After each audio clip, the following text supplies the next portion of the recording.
राष्ट्रोन्नति के पथ पर नित्य प्रेरणा। एक दिन, एक पृष्ठ, एक विचार।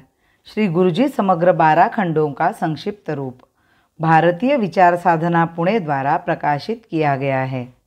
मैं डॉक्टर श्रीमती स्वाति सदानंद गोडबोले इन विचारों के एक पृष्ठ को प्रतिदिन वाचन के माध्यम से आप तक पहुंचाने का प्रयास कर रही हूं।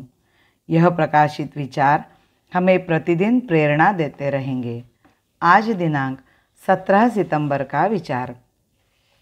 मूल तत्व की खोज। मनुष्य में बुद्धि है।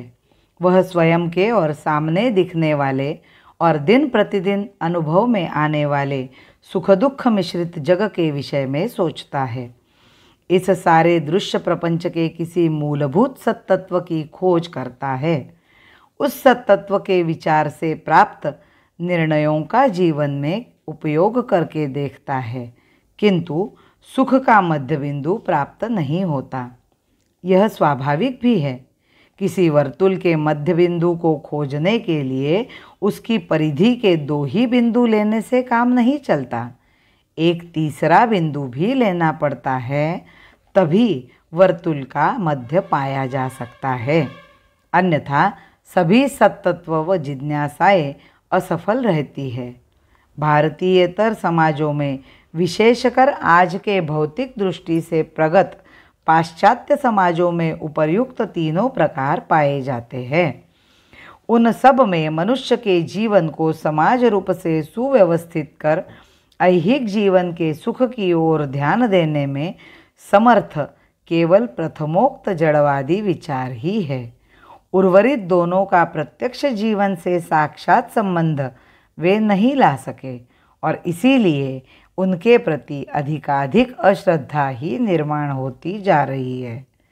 प्रथम जड़वाद ही मनुष्य मात्र के अंतःकरण पर प्रभाव डालता हुआ दिखाई देता है। वह भी सुख का वास्तविक स्वरूप न जानने के कारण जीवन में एक तीव्र असमाधान और अशांति फैलाता हुआ प्रतीत होता है। भारत में इस विषय पर सब पहलुओं से विचार किया गया है। इस शरीर के अतिरिक्त और कुछ भी नहीं है। अतएव यावत् जीवं सुखम जीवेद ऋणम कृत्वा घृतं पिबेद भस्मीभूतस्य देहस्य पुनरागमनम कुतः।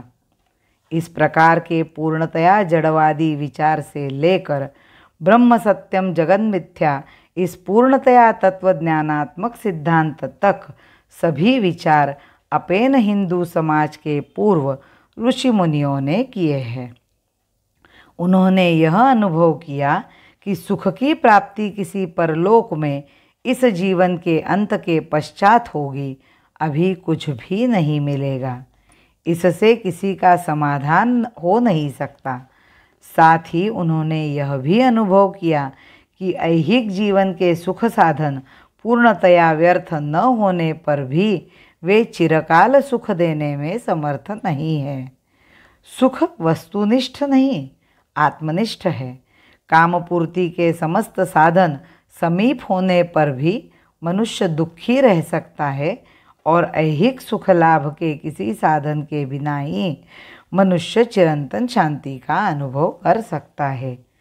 उन्होंने यह भी देखा कि कामपूर्ति के साधनों की विपुलता काम को पूर्ण कर देने के स्थान में काम की वृद्धि करके असमाधान और तज्जन्य दुख को जन्म देती है। तथापि इस जीवन में भी सुख मिले और इस शरीर के अंत के पश्चात भी यदि कोई जीवन हो तो वह भी सुख संपन्न हो, यही मनुष्य चाहता है। यही सोचकर हिंदू तत्वज्ञों ने धर्म की व्याख्या यतोभ्युदय निश्रेयस सिद्धि इस प्रकार के करके धर्म को अभ्युदय और निश्रेयस ऐहिक और पारलौकिक सुख सिद्ध करने के लिए समाज की धारणा करने वाला बतलाया। विस्मृता चाणक्य की जय की कथा है। विस्मृता चाणक्य जय की कथा है। क्यों न उसमें जागती फिर भी व्यथा है। क्यों न उसमें जागती फिर भी व्यथा है। भारत माता की जय। वंदे मातरम।